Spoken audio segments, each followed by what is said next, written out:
Welcome to Eye on the Illini Live. This is Mike Kegley. We have Brad Sturdy, Kedrick Prince here. We are going to do a little bit of a Big Ten preview show, the Big Ten men's basketball preview. We wanted to talk a little bit about that. Of course, folks, Illinois will be playing the winner of Iowa-Ohio State on Thursday, March 13th at 5:30 p.m. on BTN, and Illini Guys will have the Illini Guys live at halftime, and we will also have Eye on the Illini live after the game. So that should be a lot of fun. We are excited by that. When we take a look at this tournament, Brad, anything that jumps out to you when you look at maybe the games on Wednesday and the ones on early Thursday afternoon? Well, I mean, I look at these games. I think that you have a couple of teams. I mean, Ohio State has to win that game. I mean, they cannot afford to lose to Iowa and get another loss there. They're going to have 15 losses. They need to rack up some wins. And on the other side, I think Rutgers with their two, lottery pick freshmen, it would be really disconcerting to see them not even make the round of to whatever 12 to the Big Ten tournament with two lottery picks who are going to be taken higher than 12 in the draft. So I think those are games that are interesting. USC has a lot of athletes that are not very good at basketball. Minnesota is, for me, Minnesota's probably a surprise team this year for me. I know they're old, but I mean, they've actually had a decent year. That game with Northwestern is a pretty good game. You got Dawson Garcia against Nick Martinelli. That's kind of a fun little matchup between those two guys, two of the leading scorers in the Big Ten. Okay. Well, for me, I mean, I kind of agree with Brad. It's really weird. And for those out there listening, I mean, we're friends and colleagues, but we don't talk every day. But Brad and I really do agree a lot. And the reason I'm saying that is because I was really impressed with Minnesota this year, Brad. I was. I think they play hard. Their record doesn't show it, but I think they got better. If they can get some NIL money, I think he's the right guy for that program. I can't say that about all losing programs or programs that may not get into the NCAA tournament. I give Chris Collins credit. I mean, he had an injury that set them back as well. So now these teams are fighting to try to get into the big dance, and unless they win it, probably won't happen. But those are teams that I'm really, really impressed with. A team that's kind of on this side of the bracket that scares me more than anybody, I think it's Iowa. No disrespect to Ohio State, USC, or Rutgers. Iowa's a team that I think is capable of putting up a lot of points on the board. Like Brad mentioned, there's a bunch of athletes at USC, and Rutgers has been a disappointment to me, so to speak. Now, they're freshmen and they're lottery pick, but no one picked them to finish top 5 in the Big Ten. At least I didn't think so. But where they are right now, I wasn't expecting that. But then this is the same team to beat Illinois as well. Yeah, I got to be honest with you. I like Pikiell as coach. I thought he had a rough year. Now, obviously, you need some senior leadership, and letting Cliff go and not paying money for a couple guys to be there and be a steady hand, I thought was a horrible decision, especially when you had such talented freshmen.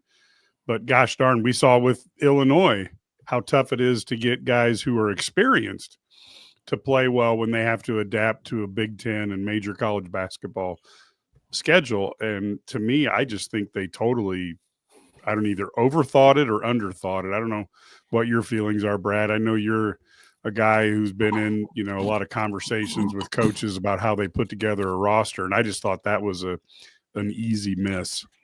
Yeah, I agree. I mean, you just look at it and you say, we're going to have these two guys and then figure out everything else, right? I mean, it doesn't always work that way. I mean, you still have to have 5.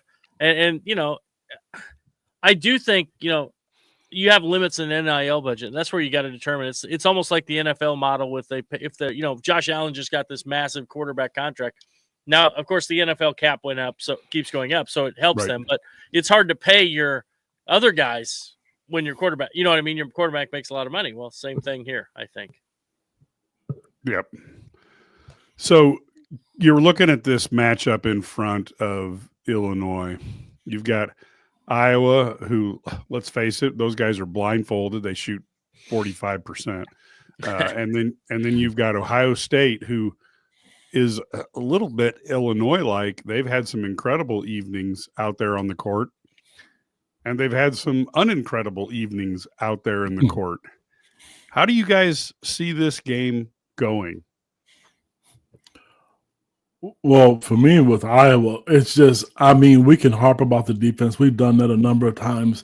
I think right now the reason Iowa will scare me is because, I mean, it's one of the worst kept secrets in college basketball. It's hard to say if Fran's going to come back or not. I mean, you know, would be my concern, and the kids or his players probably know it. So I think they're a dangerous team. And I mean, when the ball goes in the basket, you could be one of the worst teams in college basketball or any sport. But when the ball goes in the basket, it changes the game. And Iowa's a team that's very capable of putting the ball in the basket and scoring. So, and Ohio State's athletic. I think that's a really athletic team, and Dubler's done a really good job with them.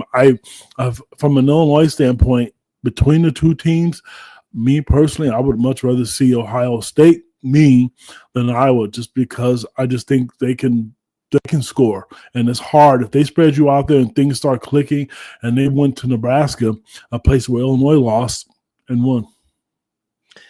Ked, that's just because if they lose to Iowa, you can't go to work the next day. That's right? part of it. No, I think I think Ohio State's got an interesting team, like you mentioned. They've had some ups and downs. I think Thornton is obviously a really good player. You know, Mobley's been really good as a freshman. You know, but I think for them it comes down to those other guys. You know, does Micah Parrish play well? Does Devin Royal play well? And when those guys play well, they have a better chance of winning, obviously. So I don't really Iowa getting that win in Nebraska was really intriguing to me today. That really kind of, I think they playing with a little bit of like, I have nothing to lose, as where Ohio State has a lot to lose because they lose this game. Now, I do think that maybe Ohio State has some incentive. They have to win this game. I feel like they are staring at not making the tournament if they lose this game. So I don't think either team, I think a healthy Illinois beats either team if they play well. So, you know, either way it works. But I think Iowa is one of those teams. They're both teams that can really get hot offensively. But I think Ohio State may have a little bit more on the defensive side. Yeah, if you go back and you take a look, they did play this year, and Ohio State won that handily, 82-65. It was obviously a game in Columbus, but the second half is where Iowa really, you know, kind of fell apart a little bit against that Buckeye team. And you look, the Buckeyes had a night where Brad talked about it, but basically everybody scored and they had a team effort. And the Buckeyes are pretty tough when that happens. When it becomes Bruce Thornton versus the world is when, you know, they tend to struggle a little bit. I really am a little bit nervous about, you know, I think both these teams are a team that are capable of having those good nights. And I do think Ohio State, either one of them comes in with, you know, a little bit of a grudge match in terms of wanting to beat the Illini. If you're going to have to pick a winner, who would you guys pick in this game? I would pick Ohio State, and I, you know, just because I think they're a little bit better on the defensive side of the ball. If Iowa had Owen Freeman, I'd pick Iowa, but they don't. So I don't think they have the front court that really allows them to match up. So I would take Ohio State, but I think it'll be a good game. I think there'll be points put up. I think these teams are going to score some points against their relative defenses. I'm just going to go with Iowa just because I know what they're playing for. I think Iowa's in the same situation as Indiana. I know we haven't talked about them yet, but they're playing for something, and this could be the last hurrah. And there's always going to be an upset. There's going to be a surprise somewhere, and this is the game where I see the surprise coming. Yeah, I would have to go with Ohio State in this one, although I think I constantly overpick for this team just because of their athletic ability, and they've left me a couple times in the lurch, but I would go with Ohio State there. Now, let's talk a little briefly about that Northwestern Minnesota matchup. Brad, how are you leaning in that game? You know, I'm going to take – it's an interesting matchup. I think Minnesota's old. I think they're actually playing decent basketball, but I think Northwestern gets this win just because I think that Chris Collins is. I like Chris Collins. I think he'll have a good game plan. I think Martinelli and Garcia is a great matchup. It's going to be a lot of fun. I'll take Northwestern to win this one, but I'm telling you what, if you're Wisconsin, you drew the lucky charm here with this draw. You get the winner of this game, and then you get UCLA, who I think is probably vastly overrated personally. Yep. It's overseeded, I guess, in this case. So, yeah, I think that's a great draw for Wisconsin. I agree. I mean, I know UCLA got the benefit of a lot of things that went their way. It's tough because I like both of those teams the way they play. I'd have to go with Minnesota as well, just because I think they don't have any injuries and they're not missing people, and I think there's a chance that the way they've been playing and executing down the stretch but Northwestern won't make it easy because I think they defend really well, and Chris Collins has turned that program around, just like he's doing it. Johnson's doing it at Minnesota. Yeah, and finally, I guess as we look at the USC Rutgers game, obviously USC had its one shining moment when they played Illinois and caught Illinois early in the day, and particularly with some issues. Is USC going to be able to find that magic against Rutgers? Will the two young players just put together that one game that gets them into the round of 12? How do you see that game going? Yeah, USC's an enigma too because they've had some good games. Desmond Claude's been really good at times, but I got to go with I think Rutgers. I mean, this is their chance to kind of showcase Ace Bailey and Dylan Harper, kind of showcase what they can do. They have nothing to wait for. This could be their both those guys' last college game. I mean, they're almost like seniors right now because they're leaving. So, yeah, I think that I think they get this win so they can, and no matter who wins it, Purdue routed both these guys, so I think it doesn't matter. So there's plenty to see who gets sacrificed on Thursday. I think USC is a better overall team. I just think, the lottery picks, that's great. That's good media talk, and it's good for the Big Ten. But I think overall, USC is just a better team, and I'm definitely going to go with USC in this game. Now, I feel compelled to say, what the heck happened to Nebraska? Just a month ago, we were thinking they were going to be able to make it to the NCAA tournament, let alone not be invited to the Big Ten tournament. That was a collapse and a half. And any thoughts? Just I know I'm kind of springing one here on you, but I just found that team just underachieved. And I think Hoiberg's a pretty good coach, but man, he lost the team or something. Yeah, they lost 5 in a row. They lost to Penn State, Michigan, Minnesota, Ohio State, and Iowa down the stretch. 3 of those 5 were at home. So it wasn't like they were playing a murderer's row either. So, I think, and some of it is, they had a couple guys, maybe not 100% or whatever, but it's a collapse. And they went from a NCAA tournament they were 16-8, looked like 17-9, I guess, looked like an NCAA tournament team. And then all of a sudden, they lose 5 in a row. Now they're like 17-14, and they don't look like, they were even going in today, they were first 4 out. Now I don't even think they're there. So I don't think they even have a shot to make it. I don't either. And that's too bad because Fred is a great coach and he's done a tremendous job. And I watched the game today. They just can't get off the snide. They got in the tournament last year, which was great. Somebody had to lose, but I didn't see that coming because they were playing good basketball. And people were afraid of them, because they had the home court advantage. They played well at home. So, and I'm a big fan of his. I think he's a classy coach, and he's one of the guys that I know that's really genuine and who does things right. I know he's at unfortunately, a football school where a lot of the money goes to the football program. But if they could ever and they've done a good job with the arena there, but if they could ever invest money in basketball the way they're doing with football program and sell it out the way they do their football program, Fred's going to do some good things there because he runs good stuff and his teams are well prepared. Or volleyball. Oh, yeah. Silly me. You're right. Yeah, volleyball. Volleyball drives me as football, I think, now. It's crazy. I don't Yeah, think that Fred, is I think Fred's. I don't think he's going anywhere. There's a question about is he on the hot seat? I don't think he is. I think it. No. But if they have another bad year, I think that it's going to be he could be gone. Yeah, I will say that at a place where, boosters are donating money, the finish that they had this year leaves a bad taste in boosters' mouths, and I don't think you can afford to do that twice in a row. Looking at the games on Thursday, of course. Hey, here's a question for you: Has Fred Hoiberg been worse than Tim Miles at Nebraska?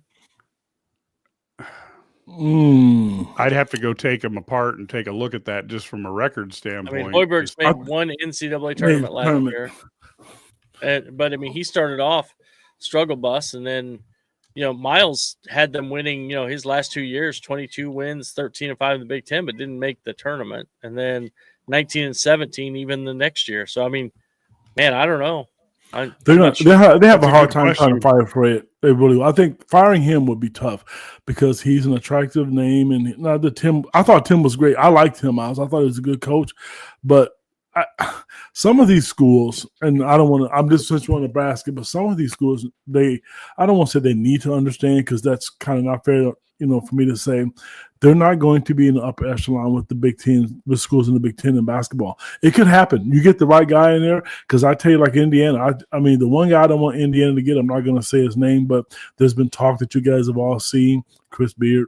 But anyway, I think he's tough.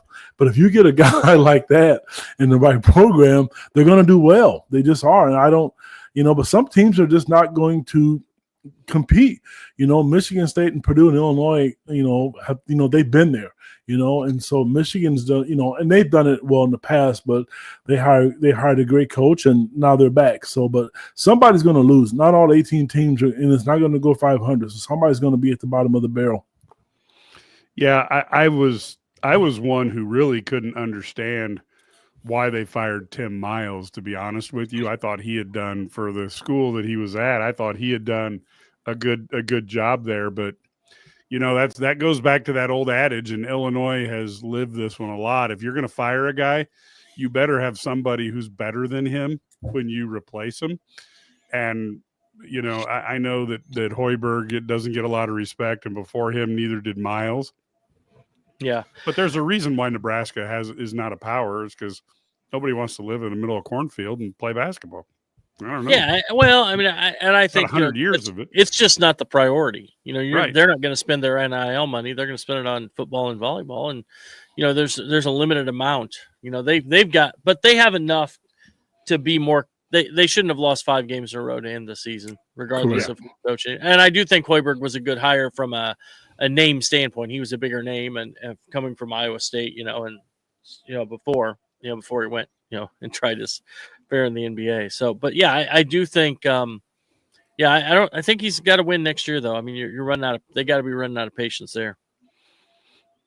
Yeah, and I do think Iowa State coaches should just be prevented from taking NBA jobs with the Bulls, but that's just me. But there's no way I could be the third Iowa State coach to go do that. The next hire is going to be TJ Otzelberger now, right? Yeah, exactly. That would. And TJ could show the guns off, in the NBA. I'm sure the players would be impressed by that act. Definitely. That act would be stale on literally midway through day one. Looking at Thursday, Indiana and Oregon is kind of an intriguing matchup because, Oregon's a team, I guess, that I'm not impressed with them. And Indiana, I just thought their roster was really good for 1984, but not so good for a modern day basketball team. How do you handicap this game, Brad? Well, it's intriguing. They just played last week, right? Yep. So they played out on the left coast. So this is Oregon got the win in a competitive game at home against Indiana. But Indiana then comes home, beats Ohio State. They've won 4 of 5 right now. They've won 5 of 7, including wins over Michigan State, Purdue, and Ohio State. So Indiana's playing pretty well since that 5-game skid in the middle, or that time when they lost 7 of 8. So they're actually doing okay. So I like Indiana. I think they win. They're in Indianapolis too, so it's like a home game. So I think they get this win over Oregon. Oregon is just they're an enigma team. Someday they look great for stretches and then just look terrible for stretches too. So, but I think Indiana gets this win, and I think that sets up a tough matchup for Michigan State. But Izzo's probably locked up a 2 seed already. Does he care? They won the Big Ten. They locked up a 2 seed. Oh, I think he does. I think he does. I think they do, but I think they're ready to get to the. I think that that resting for the tournament might be better for them than, or maybe not. They play like 400 guys, so who knows? Maybe the one team that doesn't need rest. Right. If it wasn't in Indianapolis, I would have to go Oregon. I think Oregon is they're better coached. That plays a big part of it for me. I think Oregon is a dangerous team, but maybe the home court advantage gives Indiana that nod. I just picked I don't know. That's a tough one. You know what? I'm going to be different. I'm going to go Oregon just because I just think they're athletic enough and they're dangerous enough and they beat some good teams, and they're. Again, coaching matters to me, and I'm not saying that Mike Woodson's a horrible coach. I'm not saying that. So Indiana fans, easy, with the, he is. I will, kid. He's not good. Right. Thanks, man, because I'm sick of that. I'm sick of that smoke. But I would like Oregon, even though it's a home game, and in the Indiana, it's going to be good for them because now they can go out. If they get beat, they can start their coaching search for real. Well, either that or Woodson can announce, before the game that he's going to officially be gone and try to get some mileage out of that because it seems to be working right now. So maybe he just needs to announce that before every game that he's gone at the end of the season and see if that pushes him through from a motivational standpoint. Now, Brad, I'm going to go out on a limb here and I'm going to say you are going to pick Wisconsin over the Northwestern Minnesota winner. Yeah, I think I will. I think Wisconsin is, that's a good draw for them. I'm not a huge. I think Wisconsin is okay. I mean, I like them. I think they're a good team. I'm not sure they're quite as good as they appear. I don't know if they're, they've lost 3 of 5 now. Including home losses to Penn State and Oregon. Wisconsin's lost. At the last day of the season. That's like a bad day. Remember a couple of years ago, they lost at home to, was it Nebraska, beat them at Kohl Center so Illinois could win the Big Ten title then over Iowa? I mean, so the last day of the season is not good for Nebraska or Wisconsin, evidently. So, but they lose at home to Penn State. So, I don't know. I think that they go, if Tanger's kind of playing really well, and he had played really well for a stretch, but he's kind of come back down to like earth. He's still good, but, he was – 2 of 13 from the floor, against Penn State. He was 3 of 13 against Michigan State. So he's had some kind of clunkers here lately, coming off that run where he just kind of lit it up for about a few weeks there, including 22, 32, and 31 against Iowa, Purdue, and Illinois. So he's kind of started to maybe come back to earth. Maybe people are getting the scout out on him a little bit, but. Yeah, I just don't know that they have a ton of depth, and they've had some, I don't know. I think also the other part about them is maybe, Klesmit not playing is a bigger factor than we think. They've lost 2 of 3 and since he went out, and so with him out, that does make a difference, I think. I think Wisconsin, if I look at the entire conference, there are 2 teams that, to me, from a national standpoint, that's underrated, under the radar, is Wisconsin and Maryland. I think this is a no-brainer. I think Wisconsin's a better team. I would give Greg Gard credit. Wisconsin used to be the most boring team to watch in the Big Ten. Now they've modernized their basketball, and they shoot the 3. And the guys, they're running the swing offense, but not like they did. There's a lot of deviations off of it. So I like Wisconsin. I'm not going to sit and spend a lot of time with this one because I do think they're an underrated team, and if they get hot, look out.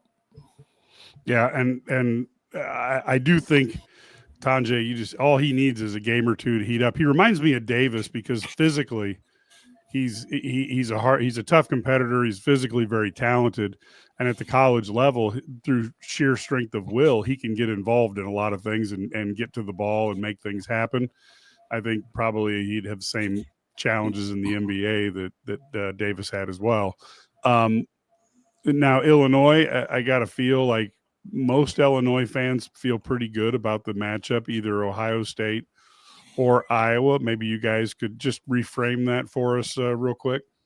Yeah, I think they're both good matchups. I think they're matchups where Illinois should be able to score against either one of those teams, and I think that Illinois is getting healthy. I think getting more guys, being able to play the 8 guys they're playing, and then you throw in if Merez can come back and give them just limited minutes up front, just a few minutes, I think that's huge going into these games, and it gets him ready for the NCAA tournament as well. But yeah.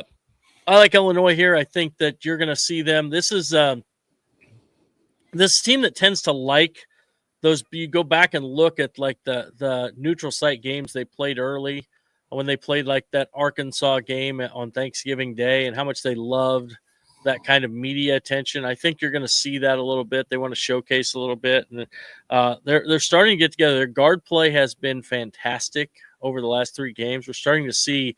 Will Riley as that third guard and Trey White playing the 4. Wait, who said that? Who was saying that back then? I can't remember. Who said that. Oh, but anyway, yeah, you get my point. So, I'm superstitious. A lot of people are, and this game, the one thing I didn't want Illinois to be a 7 seed because the women they were a 7 seed and got beat. And I know it's a different game. I know anything's possible. Illinois is better, I think, than both of those teams that they have an opportunity to face. I just do not want to see an upset here. I want to see the Illinois team that, my personal opinion, not so much against Purdue, that went to Ann Arbor and won.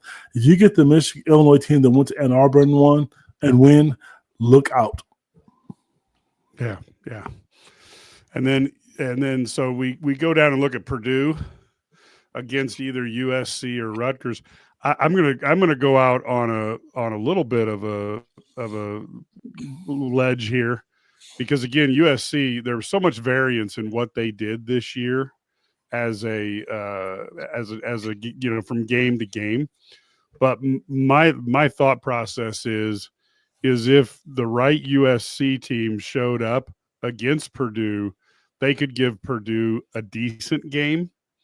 But when you look at the schedule and you look what USC has accomplished this year, I just don't think there's a very high chance of that happening. I would agree with you. I kind of look at this and I say, look at USC, and they have not been when they travel, outside of winning at Illinois and Nebraska, they beat Washington, Penn State, Michigan State, and Iowa at home. So yeah, they finished 7-13. I think they've struggled when they come to this direction. So I think they're going to struggle in this one too. And I think Purdue gets that done if it's USC. I think Rutgers is the team that you just never know. They do have the talent, but I don't see it. I don't think anybody's beating Purdue, especially in Indianapolis. I don't think they're beating Purdue because that's like a home game for Purdue too. Like literally, those dudes are, whatever, 20 minutes, 30 minutes from the field house, and it's going to be like a home game for them. And then they also will have, great fan support. And I think they've got those, Underwood compared them to the Utah Jazz, and that's so true with Smith and Kaufman-Renn and then Lawyer. And I don't think they can match up with Kaufman-Renn inside. So I think Purdue will win that. I think they're a dangerous team. Purdue, and from an Illinois standpoint, we've seen how dominant they can be when they're playing well. They're great. I just don't see anybody, which I've not seen all season, stop Kaufman-Renn. So the Big Ten Player of the Year is probably going to be Smith, and so I just think they're a really, really good team. And to see Illinois and Purdue not get a double bye, it's a cultural shock to me. I'm not used to seeing it because they've done well. So I expect both of these teams to have those little private conversations, from staff to team that no one will know about. This is unfamiliar territory with both of those programs. So I think you're going to see a really inspired performance from Illinois because we knew what they were supposed to be, and I think you're going to get the same thing from Purdue.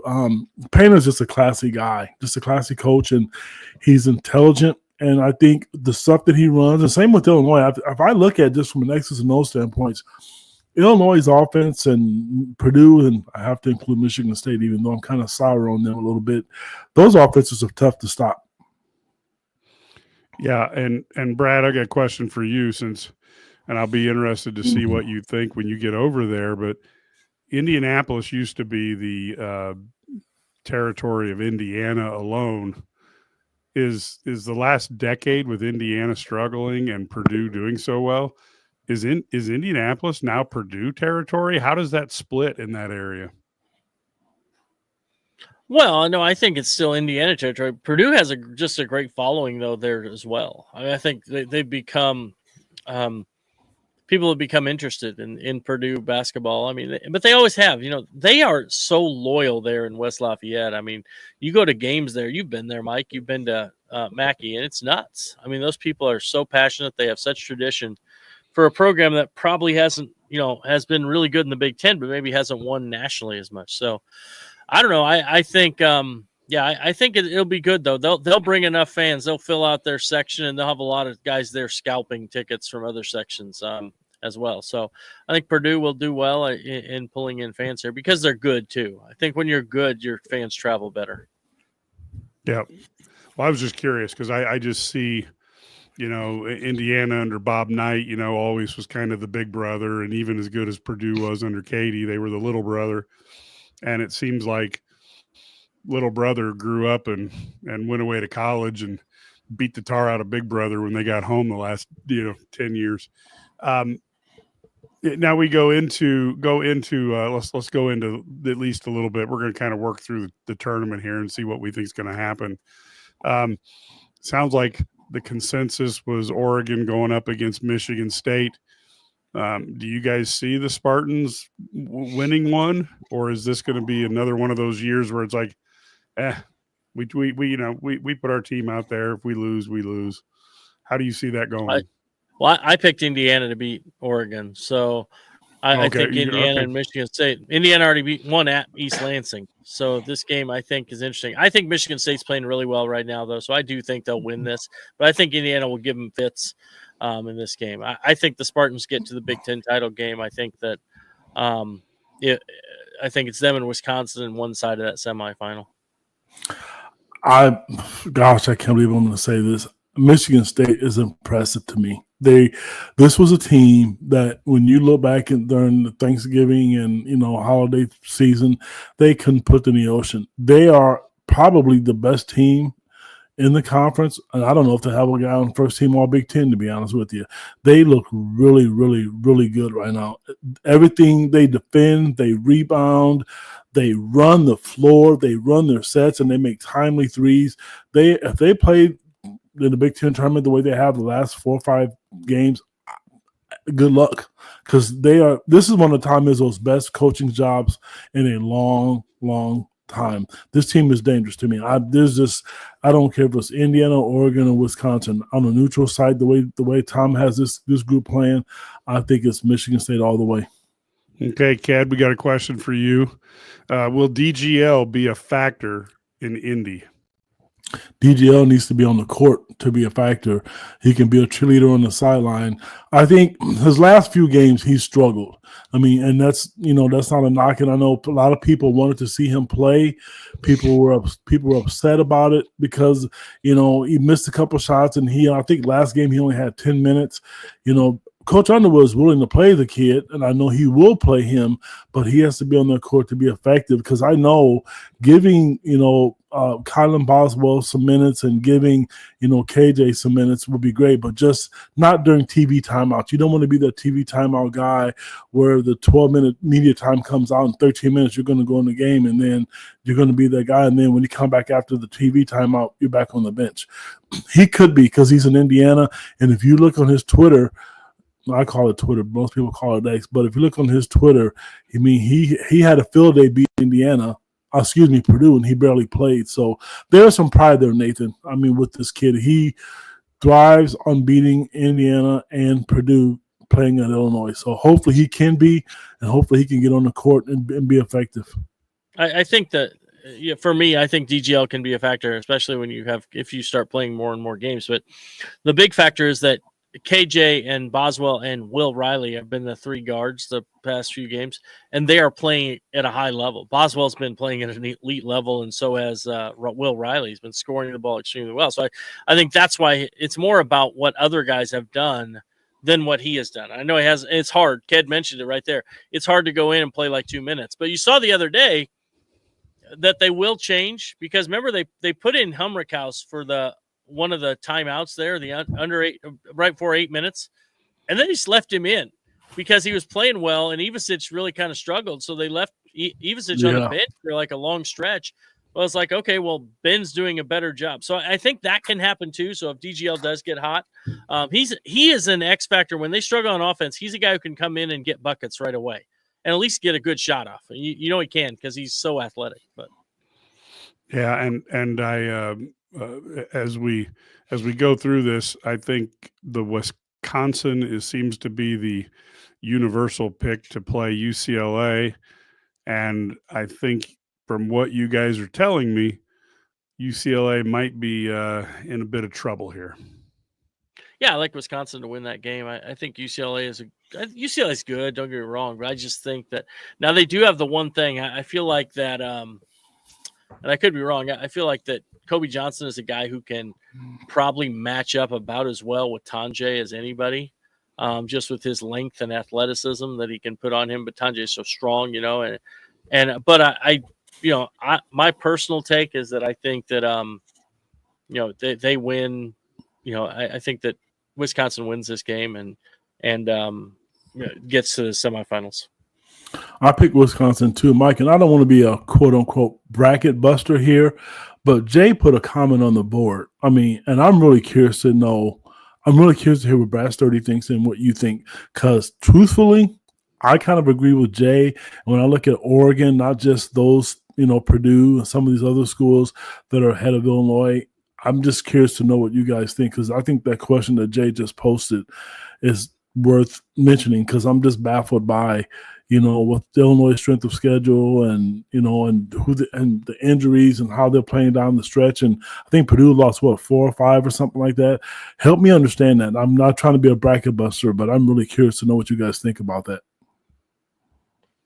Well, I mean, I'll take that one. I think Purdue's just ahead just because of the quality of wins that they have. Not the number of quad 1 wins necessarily, or quad 1 and 2, but beating a team like Alabama. If Illinois had beaten Tennessee, I think that they're at the same level. Now, I don't think Illinois is a 7 at the moment. I think they're going to be they're a 6 at the moment. I don't think they're as slow as people think. I think the team that they're going to pass some people if they win 2 games this week, and they're going to be up in that 6, and they have a chance to be a 5. I think that's their apex. I don't think Purdue's going above a 4. They're 4-5. They're one of the last 4s. But the problem is, all these teams are a jumbled mess. So you could basically, you look at these teams from Purdue to Maryland. I think Maryland should be ahead of Purdue personally, but Purdue, Arizona, Clemson. Where does Clemson? Clemson's got that one good win. Where's Michigan, Oregon, Missouri, Ole Miss, Louisville, Marquette, UCLA, Illinois, BYU, Memphis? Look at all these teams. St. Mary's. They're all just, you could put any of those teams, I think, in that 4 to 7 range, and you wouldn't be wrong. And I don't think you can go wrong there. And I think there's just a clear separation above them. But those teams then, I think, just fit somewhere in that mix, and you could just throw them in a hat. So I don't think there's a huge difference when you actually look at them. But I do think one of them's going to end up, one of those teams in that group I just mentioned is going to be a 4, and one of them's going to be a 7. And that's the way it's going to shake out. And I do think Nathan had an interesting comment, that Michigan State kind of played the easier teams early in the schedule, which I'm not touching that one. but it may be a valuable thing in this era of the transfer portal, as teams are still gelling.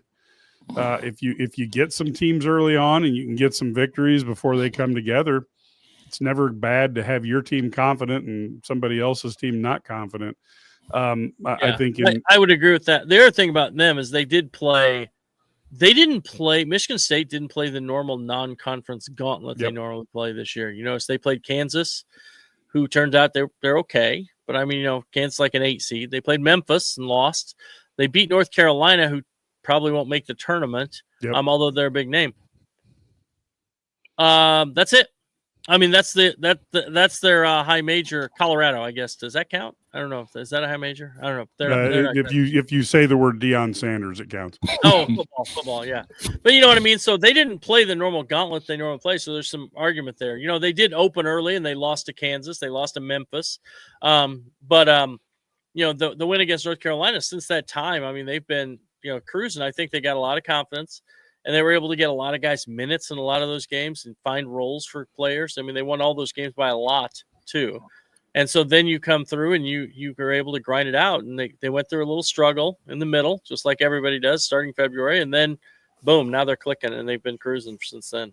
And stayed healthy. That helps. Yep. And the one thing they have going for them, too, is there's no difference. Like, does it matter? Like, I mean, seriously, I mean, I think Jaden Akins is important. Trey Holloman, they're all important, but they just throw guys out there. And yeah, this guy's playing good today. This guy sucks today. We'll just put him in.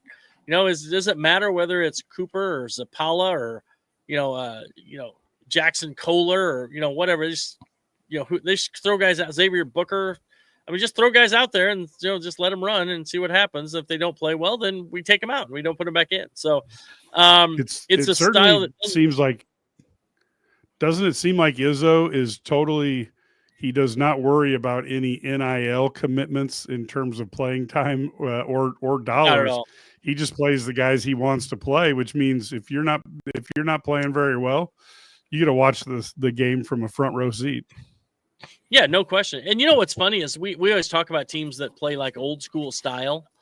They do. They don't shoot a bunch of threes. Yep. You know, but yet they're really, and they don't shoot really well from three either, so it makes sense. But they're really good. They play the same style they've always played, and you know they attack the glass. They rebound. They defend. They don't give up threes. They pressure you, put pressure on the ball. They take away things. I mean, you know, teams are shooting 26% from three against them in Big Ten play. So it's really, you know, they're good, and they just do things a certain way. And he doesn't care what people say because he's Tom Izzo, and he's won a national title. He's been coaching since, you know, beginning of time. So there's no, Yep. You know, it's been forever. Now, before we talk about the Illinois-Maryland game, we're going to listen to an encouraging word or two from our friends at Busey Bank. This is the Run My Own Business dream. This is the college is paid for dream. This is the retire early dream. This is Busey, where your dreams and possibilities become moments through trusted guidance and expertise, through lifelong relationships. Because we're here to help you achieve the life you've always envisioned. Oh, so there we are. Next time, I think Busey's going to get Ked in his mansion. He'll be the guy that they're helping at home. No kidding. Trying to decide, do I buy a jet or do I buy a fleet of electric cars? Oh, so we got that many more subscribers, huh? Yeah. At 27 cents a day, you see the scroll going down, the crawl going down below. Got to get that. So now we go to probably what many felt was the worst matchup in the Big Ten for Illinois from a roster standpoint. Illinois takes on Maryland, brutal interior team. We don't know yet if Morez is going to play. How do you see that game going, gentlemen? I think that it'll be better than last time. I think this Illinois team's tougher. They're better. They're going to do a better job, I think. But they can't just let Julian Reese play in the post and expect to win this game. It's just not going to work. You hope they figure it out. But at the same time, if they keep playing the same style against Maryland, they're going to get beat. But I do think Maryland is beatable if they do things the right way. You have to make those guys that aren't great shooters shoot the ball. You can't just let Reese get your guys in foul trouble, pound it down in the paint. You can't let Queen get out in transition, running the floor, dunking with turnovers. You know, last time they played Maryland, they had 16 turnovers. KJ had 7. That can't happen. I think they've been better taking care of the ball. So this is a great opportunity for them to kind of show how they've grown as a team heading into this. And if they get to this game, I think I think Illinois has a great opportunity. I think Maryland's pretty good. I really think they're pretty good. So it's going to be a tough matchup for Illinois. Well, as an Illini guy staff, this was the one matchup that, I think, 3 out of the 4 of us didn't want to see. We just did not want to see this matchup. The reason why I didn't want to see it is because, Maryland has owned Illinois. Sorry, Illini fans, you know what? Go look at the record books, and they just have.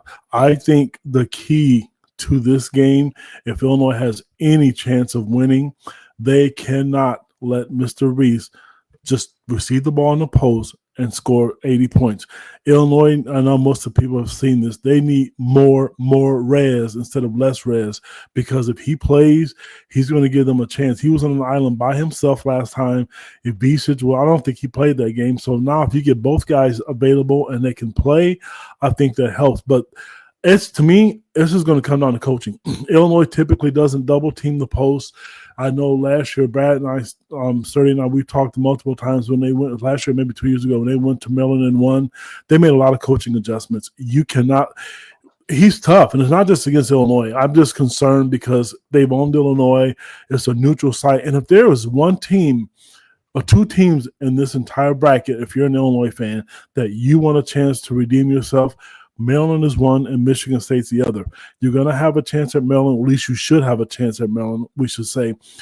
Coaching is going to matter. And at the end of the day, like Brad Underwood said last night when they beat, Friday night when they beat Purdue, they're making shots.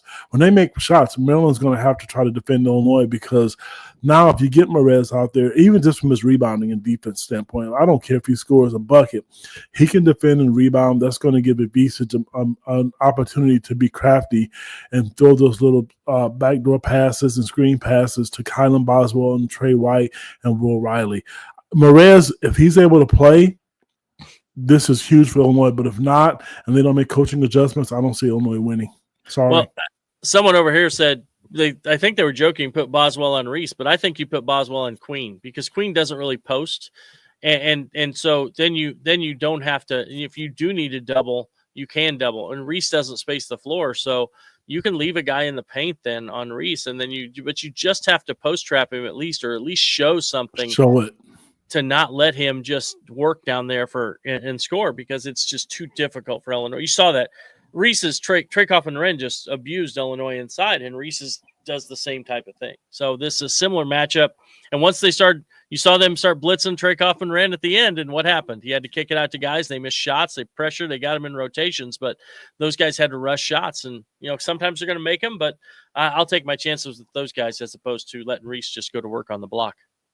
But they did double down a little bit under the 2-3 minute mark, which Will Riley had. That's what I said. That's what I mean. They did. That's why they went on a 13-1 run. Yeah, and that's what I meant when I'm coaching. I know they're going to do something different. There's no way I would bet anything that they're going to do something different, whether it's that or matchups, and I do. I mean, I know Paul mentioned on Reese on Boswell on Reese, but I like what you said, Brad, Queen, because I think he's a tough matchup. And Kylan is he'll guard anybody. His confidence level is an all-time high where he can get out and defend, and I think him playing such good defense made his offense better. Yep. And that happens. We see that happen so much. Now the next game, Purdue against Michigan. I got to be honest, the 2 teams split this year. Very close game at Michigan and a blowout at Purdue. Michigan isn't playing very well. I would not be surprised to see Purdue win this by 15-20. Brad? Well, I would agree with you, which means I should probably pick Michigan. So no, I think that Michigan's reeling. Speaking, man. You're correct. Michigan's on the struggle bus. I mean, they are really playing poorly. I think they've been exposed a little bit. Danny Wolf looks dead-legged right now. He does not look like he's got the same kind of. He never was like an explosive guy, but he certainly doesn't look like the same guy. That he was. I mean, they've fallen. They're 28th in KenPom. They've lost 3 in a row, 4 out of 6. And I get they've lost to Illinois, Maryland, Michigan State, who are 3 all in the top 20 on KenPom. And it isn't like they've lost to bad teams, but at the same time, they've been getting Illinois beat them by 20, Michigan State beat them by 17 and 13. They're getting run out of the gym in some of these games. And so this is not Purdue beat them by 27 earlier in the year. So this is not a team that looks like it's ready to make a run to me. Despite the fact, I mean, you want to hear the craziest part about Michigan? They finished 14-6 in conference play, right? In offensive efficiency in conference play, they were 14th out of 18 teams. 14th out of 18 teams in offensive efficiency. That's bad. Like, I mean, that's not good. And then you look at a team like Illinois finished 7th, right? But if you look at Illinois, I think they're 4th and 4th or something like that in conference play. So 3rd in offense, 4th in defense in efficiency. So, but they finished 7th in the league.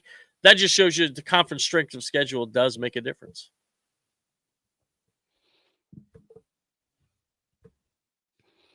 Gad, turn your microphone on. I'm going to go with Michigan. I think they've been reeling. They've been going down the rabbit's hole, and they've been struggling. They struggled today, But you're right. I think that they go as Wolf goes. I don't know if he's going to get it kicked in during the Big Ten tournament. The reason I'm going to go with them because I think they can match up with Purdue inside. I think it'll be tougher for Purdue and on a neutral court. And I think Michigan, you can just see it. I mean, I think they've been beat up. This is one of these teams where they're going to say, you know what, we started off great. And Brad just mentioned who they ended the season with. Now it's a new season, and if I'm coaching them 0-0, throw all what happened the last 3 or 4 games out of the window. I think they're tired too. I think if I remember correctly, they had the most games of anybody in the conference in the last 2 weeks at the end of the season. So I think fatigue is probably an issue. I'm sure they could use a couple of days rest. I'm sure they would have preferred to play yesterday or Saturday instead of Sunday. But I think Michigan is still a dangerous team. And no disrespect to Purdue, but I just think they match up well with them inside.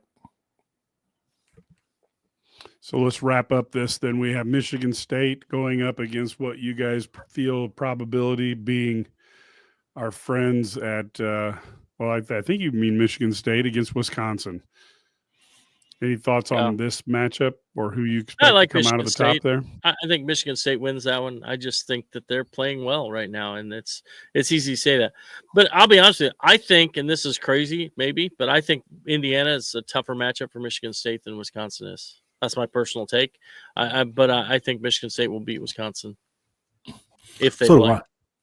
I do. I think you watch what they did to Illinois. They just look better than what they did to Michigan twice. They just look better right now. They seem more confident. I mean, it's not about talent and lottery picks. Just looking at the overall team, I saw a couple of places today. They were talking about Michigan State possibly being a number 1 seed if they win the Big Ten tournament. They're playing well, and you have to tip your hat to them. I'm not going to be selfish and think, oh yeah, they don't deserve it. They're playing as good as anybody in college basketball right now. And then we look at potentially the Illinois-Maryland winner going up against what we seem to think is Purdue. What do you think is going to happen in that game? Yeah, I think Maryland's intriguing to me. I think Maryland is a team that I think if Illinois beats them, I think they will beat either Michigan or Purdue in that second game. But I think Maryland will I think whoever wins the Illinois-Maryland game wins that semifinal game. That's my take. Right? Now, I would say Maryland's what has Maryland won? Like, it's kind of crazy. Like, they're 11-2 in their last 13 and 13-3 in their last 16 games. They're playing at a really high level. They're only lost, they've beaten Illinois at Illinois. They've beaten Wisconsin. Good win at Michigan. At Indiana, I think. Yeah, at Indiana.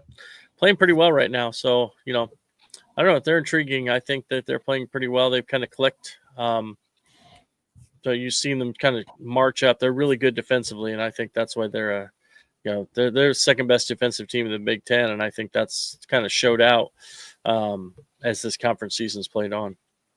I'm not going to just repeat this just to be saying it for the sake of time. I concur with what he just said. Same thing. We know Maryland, and we saw what they've done, and we've talked about how dangerous they are. I have to go with them. I mean, they just look really, and the only thing with them, I will say this, which we have mentioned, they don't have a lot of depth. So if you can get to their bench, somehow you get to their bench, you may have a chance. Yep. Yeah, where's Coleman Hawkins to lure their bench into all sorts of problems?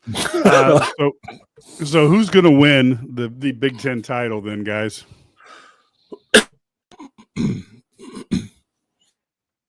I'm going to take. I think Maryland wins it in the upset. That's my pick.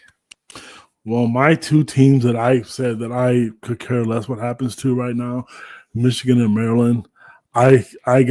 Maryland's going to give them a run, but Michigan State to me they're on a different level. I'm tipping my hat to them. They are clearly better, and I do think Maryland, honestly, right now today is the second best team in the Big Ten right now. I don't care where they finish, what not. I can barely see the seedings on this little board here, but truthfully, Michigan State's just different. Yeah, the one thing I will add is that Michigan State, with their depth, playing 3 games in 3 days, that might help them because they play guys limited minutes. That may be a good thing for them. So this might be a scenario where it kind of fits. But maybe but they could also lose to Indiana, and then we're saying, well, that depth didn't help them. So who knows? Yeah, it's amazing. It's amazing how whether you win or lose makes you a stupid or a smart coach. Yeah, when sometimes you win, sometimes you lose. So any final thoughts then going into the tournament here? One thing I will say is on each of these games, we will have Ked and I will be doing halftime live.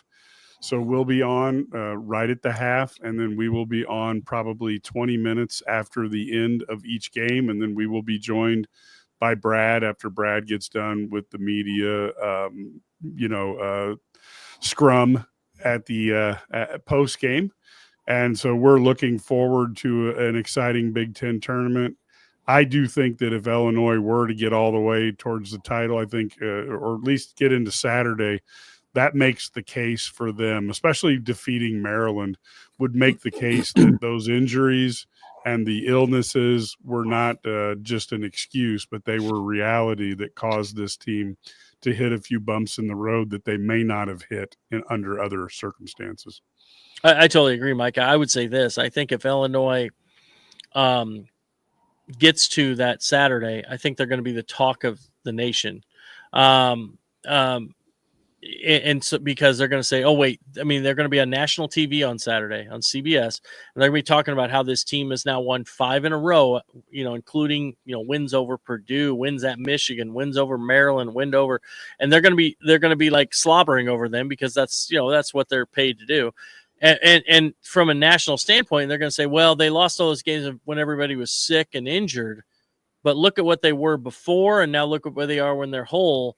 And then you put those two things together, and they're like a 2 or 3 seed when you just look at those models, right? I mean, when you just look at the end, if they get to Saturday, and so that's where I think they're going to be like they will get so much notoriety, and then there'll be a hot pick for everybody to pick and to win like in the tournament, and then they'll lose. So no, that's my history of Illini fandom coming out, right? So you get that. So no, it's but no, I do think that's for the program and for like that. It could really be a huge thing for that. I've stayed away from this part, but because I don't want people to think I'm a homer. But truthfully, if you see the Illinois, the way they played against Oregon, the way they played against Michigan and Ann Arbor, and the way they played Purdue, Illinois could win this entire thing. I've not said that Illinois is the one team, and I would probably say Maryland, that I think that could give Michigan State a run for their money if they're playing well, because they are good enough to do it. And you also have to remember when they went to East Lansing, what they lose by 2 points. We know KJ he fouled as soon as he walked off the airplane, and Visich was sick because he missed the game right before, and I think Will Riley was sick even though he played well. I just think if they're playing well and they're executing their offense, and Mike, you and I have said a number of podcasts, if the big fellas making threes, Illinois can beat anybody in this entire bracket. Now, one caveat I'd like to ask you, Ked, can Illinois do that? Can they perform at that level if Morez Johnson is not available for the Big Ten tournament. Yes, and I'm going to tell you why. You just saw it against Purdue last Friday. You did. I mean, and he helps. He adds another dimension. And you know what? And I have been one of the most, how do I say this? I've not been really kind about Ben Humrichhauser's, performances offensively, but he did a really good job defensively against Kaufman Wren last week. So he's coming of age. So he is not your typical backup. He's not Morez Johnson, but they do need him. And I said that earlier in this broadcast, you need Morez Johnson, even if it's just rebounding and playing defense, if anything else, because Illinois is a great rebounding team. If he gets you offense, I think that's just icing on the cake. And the one thing about this, fans, if you're listening to this, he fractured his left wrist, not his right one, so it shouldn't affect his shooting ability. He wasn't a great free throw shooter, but he was getting a lot better at it. So I think that they need the bench. They need Drayvon Gibbs-Lawhorn to be who he was about a month ago, the way he played up in Madison, Wisconsin. This team is dangerous. It really is. But I would, if you were asking me my birthday, which is in July, if I had a birthday wish, I would love to see Illinois beat Maryland and beat Michigan State, and whatever happens after that is going to be a hell of a birthday or summer for me, because that's what I want to see happen. Well, if that's the case, then it has to happen. And of course, as Ked's health gets better, so do the Illini. So we're happy to see Ked feeling better. And I'm getting close. I'm close. So, folks, if you enjoyed this, obviously go to IlliniGuys.com. You can get a lot of information on the Illini. We also do a pretty good job, I'll say, on the Big Ten. And we enjoy talking about sports, having a good time, keeping it away from politics. So if you need something to get away from all the crap out there and you just want to have a fun and maybe smile a little bit, join IlliniGuys.com. That's where you can, on top of everything else, get to talk with Ked and Brad and Larry and Matt and ask questions and to better understand what they're talking about and clarify. I will say this: when we go to these Big Ten and NCAA tournaments, we get a chance to talk to a lot more like in person. You get a lot of little scuttlebutt that's going on behind the scenes. Talk to parents. Talk to, about where they're at. We'll be up. Agents will be there. It's always a good time. So we'll have some little tidbits out on the message board as well. So make sure you follow along for that. Yeah, and also there's always recruiting nuggets that these two will drop into the game room, which is where Illini fans do real live watching of the game together, where we actually see gnashing of teeth like you read about in the Bible, even over things like a turnover. Free throw. A missed layup. Oh yeah, exactly. Yep. So but it is a lot of fun. So if you want to join there, we love that. That helps us pay for the cost of Brad to go to tournaments and us to have this type of coverage. We really love that. And as DS says, don't die, kid. I'm trying, baby. And then the game room is not for the faint-hearted, which I will tell you. My dad logged into there one time and he's like, okay, the comments are too fast to read and watch the game. And man, those people get mad. Dad, it's not really meant for those people over 80. It's better that they're venting there than they're like beating their wives or dogs. Right. Yes, So we good point. Or drinking heavily. So maybe they're drinking heavily too. I don't know. We're providing a service to the community. Yet another thing that Illini Guys gives you. Well, with that, folks, we will be back. I would encourage you take a look at Brad's article today. He talks a little bit about the team growing up, and if you want to look at an article, I think that a column that I put out there, I think the next 5 years are the 5 most important years in the history of Illini athletics. You want to know why? Go to the front page of IlliniGuys.com, click on it, take a read. I really believe what's going on in the ACC is more than enough reason for Brett Bielema and Josh Whitman to continue what they have done so diligently to bring this football program up into a program that the Illini fandom can be proud of. And now it's critical to win games and get ratings. The game is a changing, folks, on a daily basis. So tune in to get that. until Thursday, go Illini.